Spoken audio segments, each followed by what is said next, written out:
Hello, and we're going to get started in just a moment.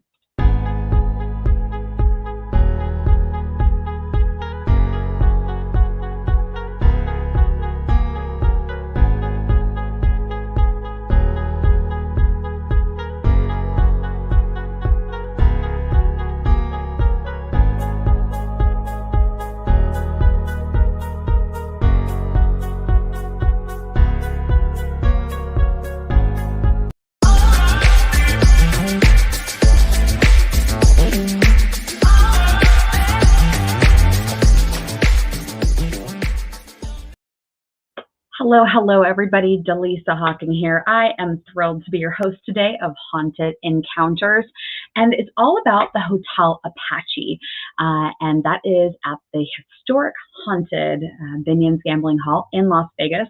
So those of you that are tuning in live right now, welcome to the show, and those of you that are catching the replay, welcome to you as well. Do me a favor. I want to know where you're watching from today. So in the comments on either Facebook or YouTube, drop a comment and let me know, where are you watching from today? If you are inside the United States, give me state and city.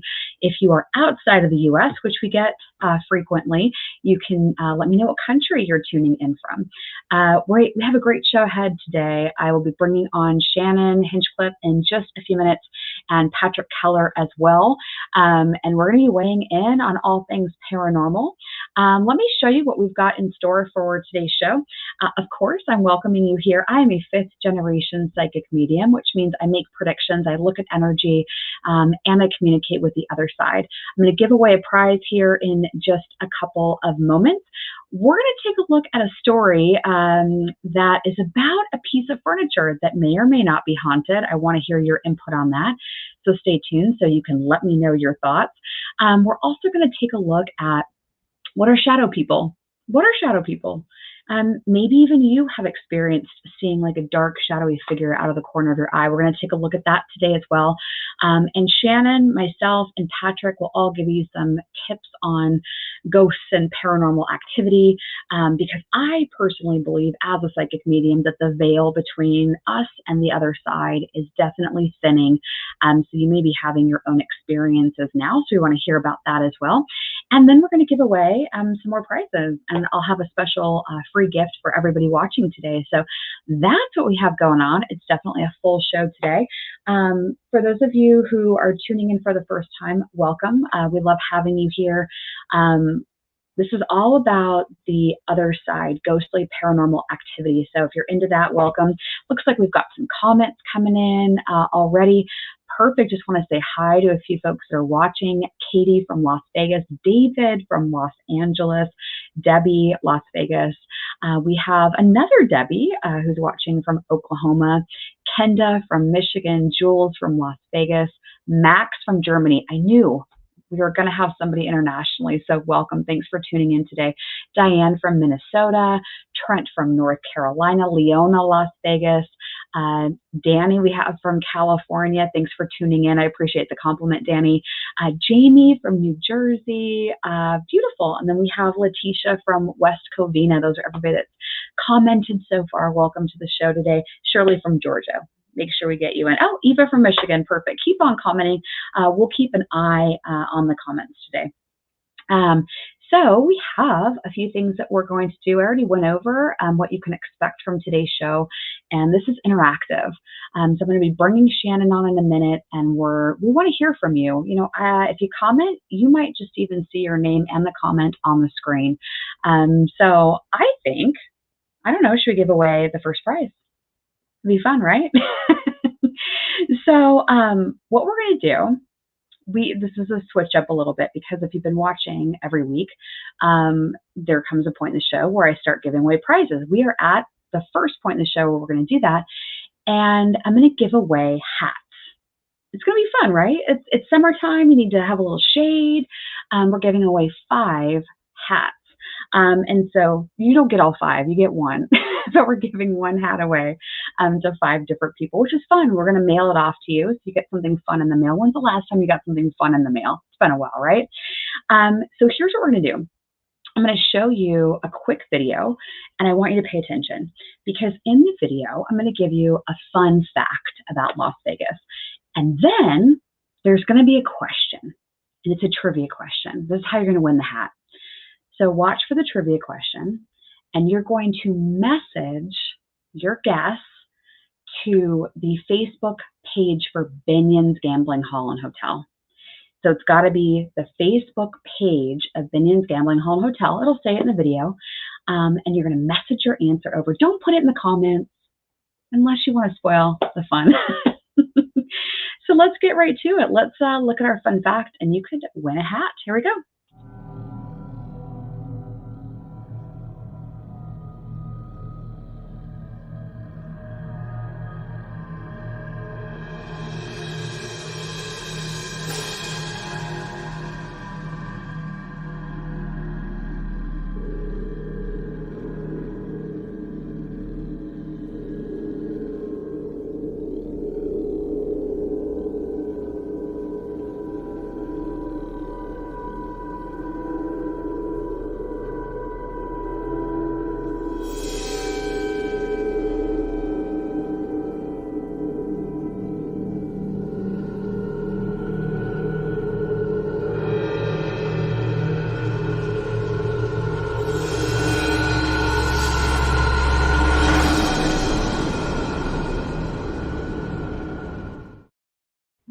That's right. I'll be giving away a complimentary 2-night stay at the Hotel Apache a little bit later in the show, so make sure you keep watching. Elizabeth is backstage. She is monitoring the messages that you're sending over to the Facebook page for Binion's Gambling Hall. And again, the question is, what is the average visitor's gambling budget when they go to visit Las Vegas for a trip? This is according to the 2019 article by Trip Savvy. So this is going to be pre-pandemic numbers, and it'll be curious to see, how the pandemic has affected gambling budgets. I think some people are just like, you know what, I'm going to live life. I'm just going to go and I'm going to put everything on black. So anyway, Elizabeth will be watching out for your messages. You've got 10 minutes, so I would send that message over, and then we'll announce the winners here in just a few minutes. Okay, so I'm going to bring Shannon on, and we're going to take a look at the first story for today.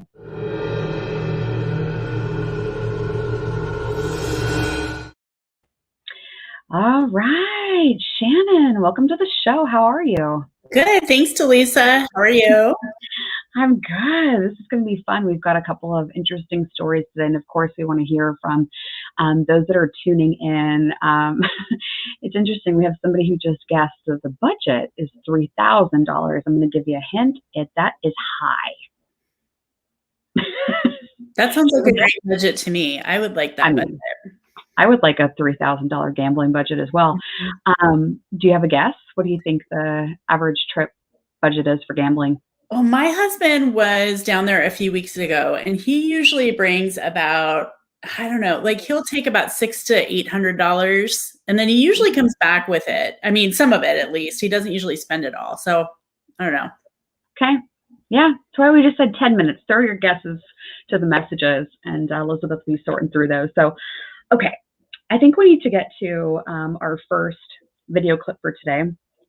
As I teased earlier at the top of the show, I want everybody to take a listen to what this piece of furniture may or may not have attached to it. And I want to get your opinion, Shannon. We're going to hear from Patrick Keller of the Big Seance podcast, and of course our viewers. So here we go.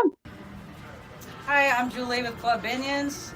And the story I have to tell is that I had brought home some furniture from Hotel Apache, and once I brought it home, my new dog would not stop barking at it and growling at it until I finally did tell it whatever it was going on in my house to go back to Binion's. After that, the dog is great. Hasn't barked since. So. Hello, I'm Nikki from Club BINION'S as well. One day I was up here just doing this, and I heard somebody back there with the cubbies. I thought it was my boss, and she was not back there. So somebody was back there having fun with the cubbies. I think the Players Club is haunted. You think so? Weird. Yeah. So I thought Julie's story was really interesting because in my experience, so I'm up here in Washington State, but a long time ago, I did a lot of investigations down in New Orleans, and I've up here to over 50 commercial and residential properties.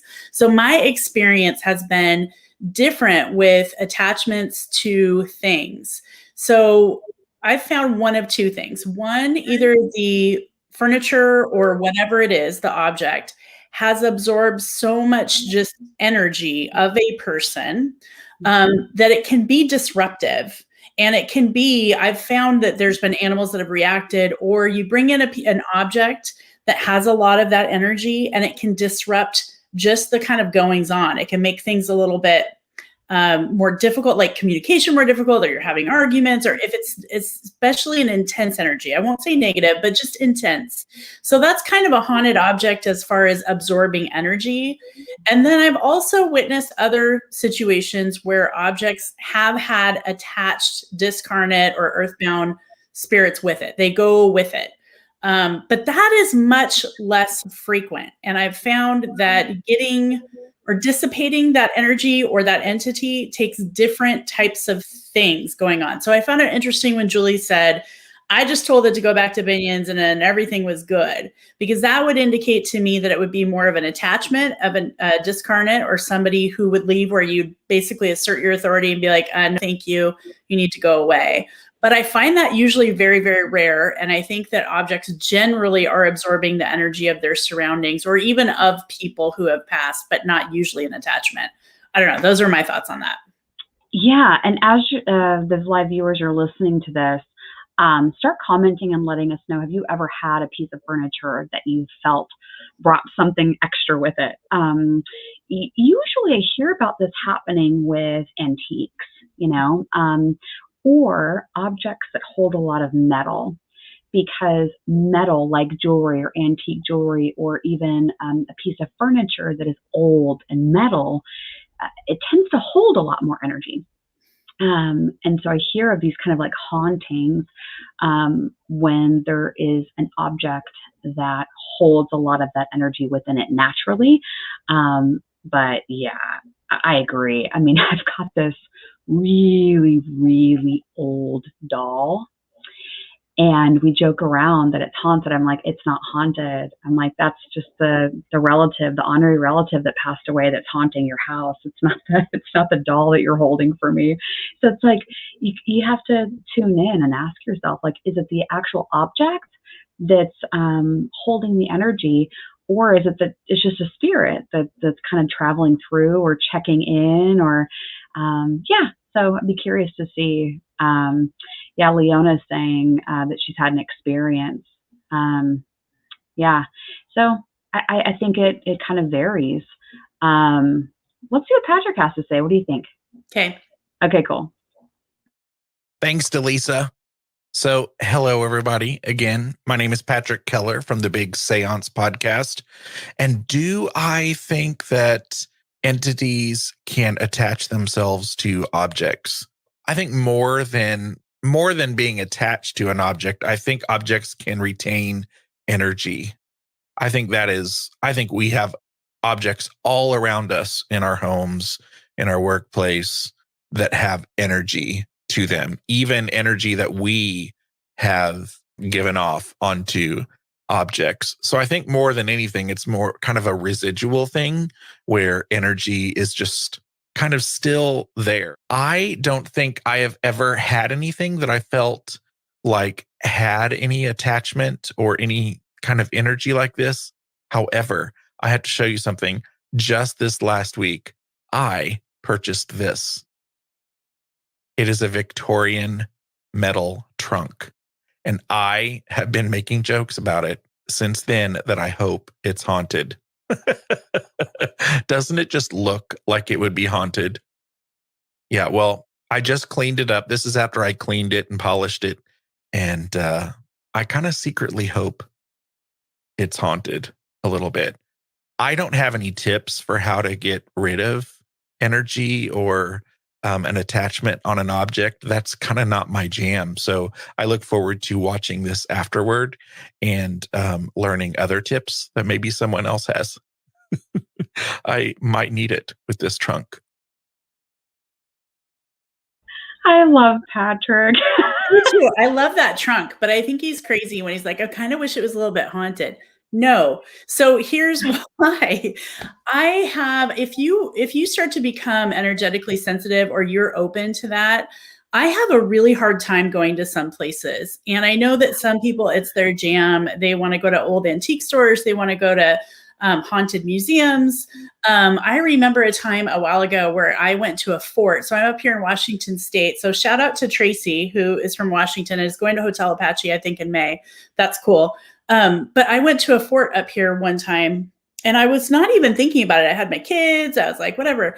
And I got into that thing and I was just sick. I mean, I felt dizzy. And what I realized, like, there's so much energy that's held in those walls that, of course, like, duh.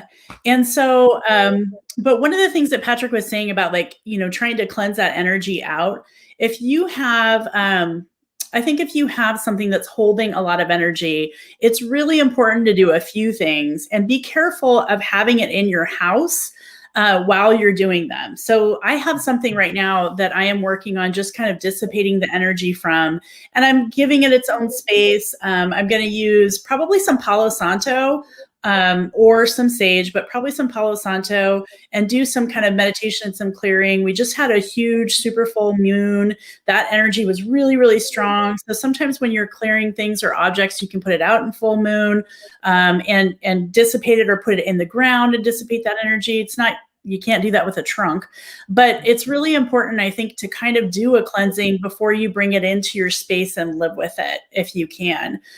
Even if it's a beloved thing like jewelry from a loved one, it's good to just make sure that your intentions are kind of taking over that, and that you're giving it its space to kind of dissipate that energy, so it's not disruptive with your vibrations. But that's just my 2 cents.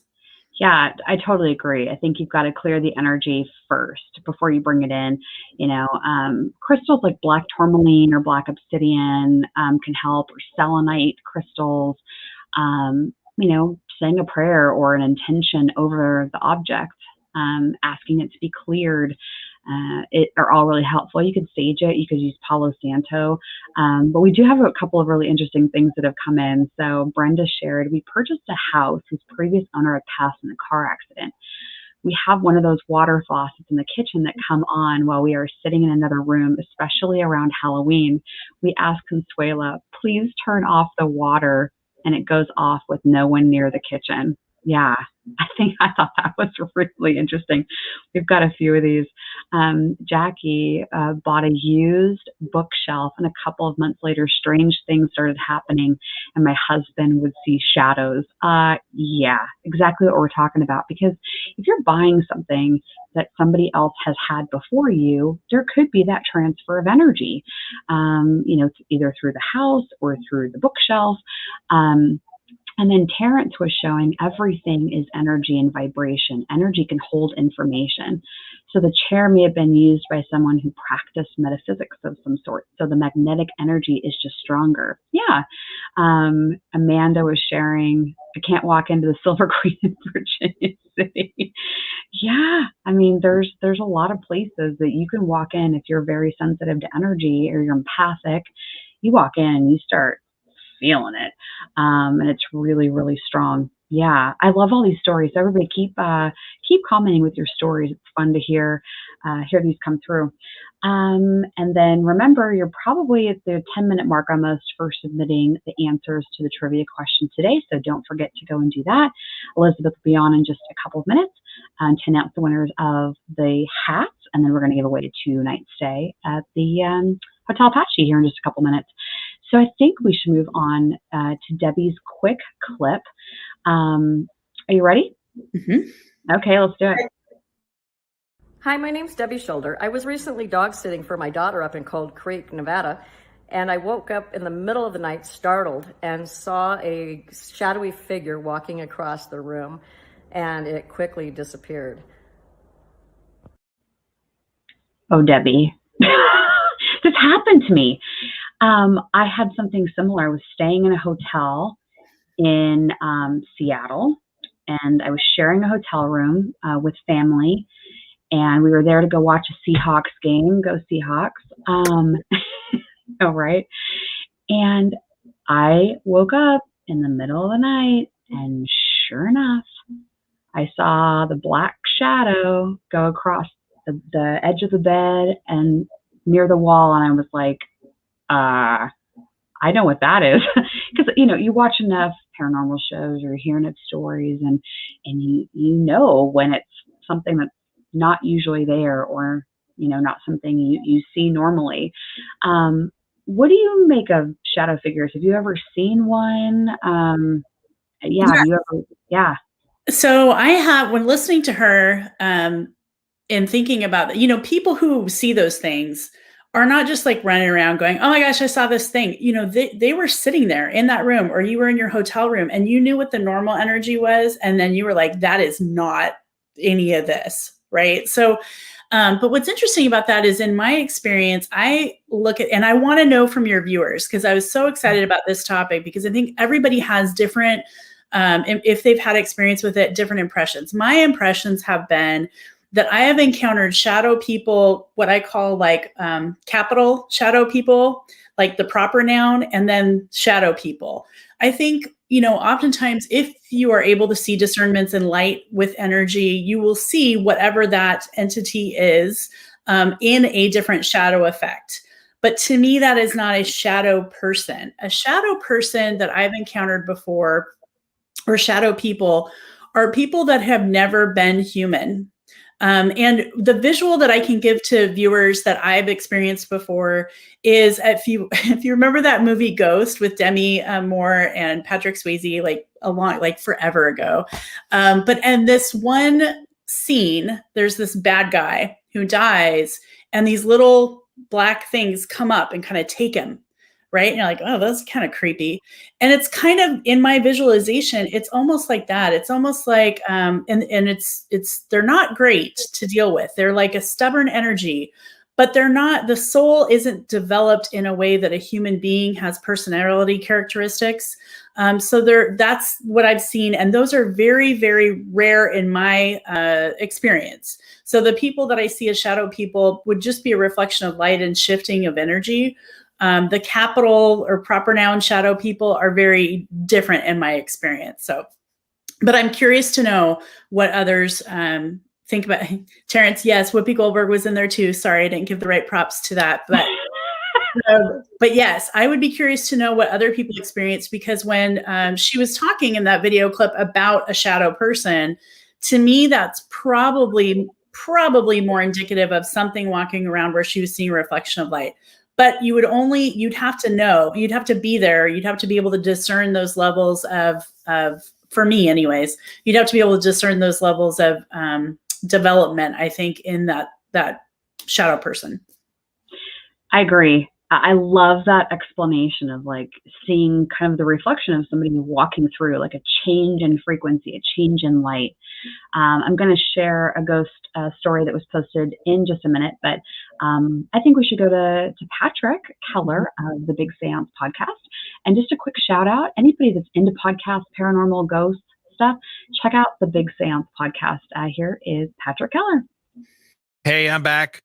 So in response to Debbie's video, I have one really good friend who is still kind of traumatized from an experience of seeing a shadow person in the corner of his room. And that has stayed with him. And I myself have not seen that. I do sometimes worry that we assume that shadow people, or a spirit that shows up as a shadow, is a dark entity or a negative entity or a demon. And I think in Hollywood, we see that, and paranormal investigation and TV, we see that, and that drives me nuts. I think that's a little unfair. How do we know it's not just Aunt Martha, and the only way that she can muster up energy just happens to be a shadow? Could be negative too, I suppose. And if you have that negative feeling or fear because of that shadow, entity, I suppose it could be feelings that you're receiving, some kind of, empathic thing. So I don't want to completely write it off. but just be open to the fact that maybe it could be just anything or anyone that just happens to be there in a shadow. And of course, I'm curious all the time, so I would want to know who it is. I would just start talking, hey, what's up? That might not be everybody's jam, though. In this specific situation, I guess it would depend on if there's a history of seeing a shadow person. If it's just a one and done shadow experience, then hey, they may be piecing out to their own, location, and you just happen to catch them en route. Patrick Keller of the Big Seance Podcast. I love that. Good job. All right. I need to share this from Diane. I loved the story that came in. I purchased a used computer and my grandson helped me set it up. He laughed because I didn't know how to turn it on. After he passed away, my computer would turn itself on, sometimes many times a day. I love that. I've found that spirits will use technology. It's an energy frequency, right? And they'll use that energy to change things, to shift things. Yeah, beautiful. I just felt like, we gotta share that. I love that. I think that's cool. And I think you're right. I think that's less of a case of a haunted object and more of a case of using that technology to be able to communicate, and something that she and he shared together. And it just happened to be something he could communicate through. But for example, if she were to give that computer to somebody, I don't think it's likely that that next person would have that same experience, because the connection is between her and her grandson. I agree. I think that that's just confirmation that her grandson was talking to her. And what a beautiful way for him to come through and say, I'm still around, I'm still here. I love that. And there's more stories in the comments as well, so keep those coming in. I think that our contest for the 5 hats winners is about to be announced. Before we let you go, Shannon, you brought a lot to today's episode, like always. Is there anything else that you want to share with the audience today? No, something that came to me today as I'm working on my own stuff, and I think it's a good theme for this stuff, is the level of discernment in doing this work or seeing these things is really kind of the key to trying to figure out some of these questions. And, the value of kind of having these discussions with commenters and having their own experiences is we can further discern what we experience in the world, whether it's something as a shadow going across or a noise or something happening. We can further discern with our community of other people kind of what it means to us. I mean, I think it's really difficult to have absolutes about any of this stuff. And so it's just fun. So thanks for inviting me to talk with this community about these things. I just love it. Yeah, we'll do it again next week. All right. Thanks, Lisa. Yeah. Oh, I just love Shannon. She's so much fun and a wealth of information, as is Patrick Keller. So I'm thrilled that they're both a part of the show today. We are going to talk prizes now, shall we?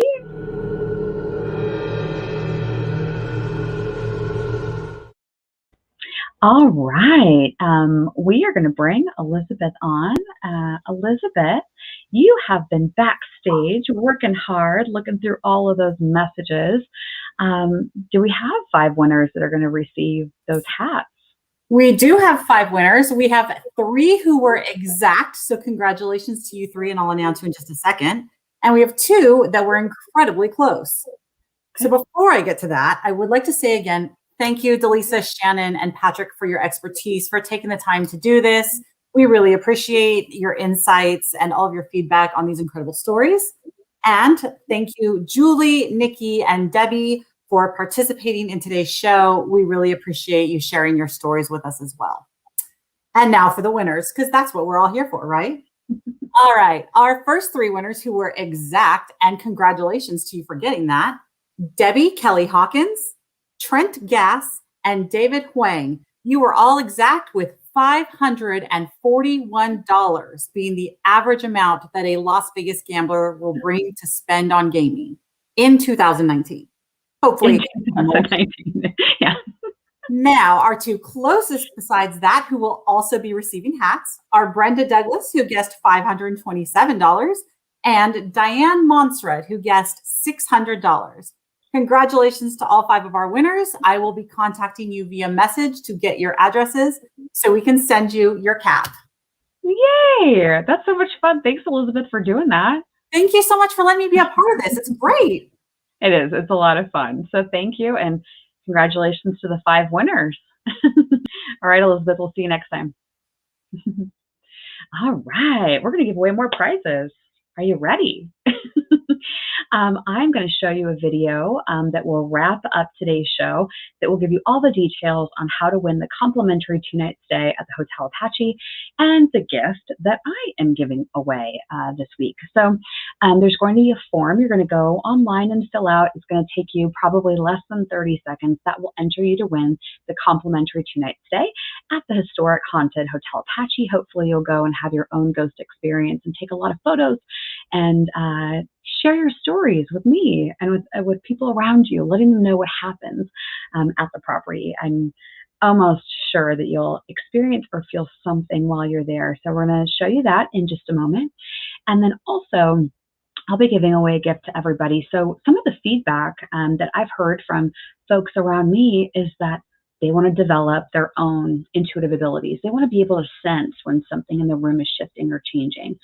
And I believe, just like me as a psychic medium, that I can teach you how to work that muscle. I can teach you to develop your intuition even more. It's a muscle. I'm going to help you work that out. And so the gift that I'm going to be giving away through Spirit and Spark.com is I'm going to invite you to a psychic development online game called What's in the Bag. And I'm going to help you open up your intuitive abilities, and you're going to test it out with this game that we're going to do together online. And I'll also throw in a bonus offer, which will give you an access to my psychic development online course. Okay, so those of you that are interested, you don't have to do it professionally. You can just do it to help widen and broaden your abilities. And so that's going to be in the video. Reminder, for the form you fill out online and the form you fill out at spiritandspark.com, you are going to need a code word. Your code word for this week is blackjack. Just like the game, the gambling game, right? Your code word for this week is blackjack. You have 48 hours to redeem the offer that I am giving you, as well as entering to win that complimentary 2-night stay at the Hotel Apache. So without further ado, I'm going to go ahead and show you the closing credits for today's show, and I'm going to show you how you're going to go on and redeem these prizes. One is through tinyurl.com/BINION'S prize. And then for mine, you're going to go to spiritandSpark.com, click on Ghosts, and fill out the form there. And again, your keyword for this week is blackjack. Thank you to my special guest today, as well as to everybody who tuned in live. We really appreciate you viewing and participating in today's show. So without further ado, here's how you go ahead and grab those prizes.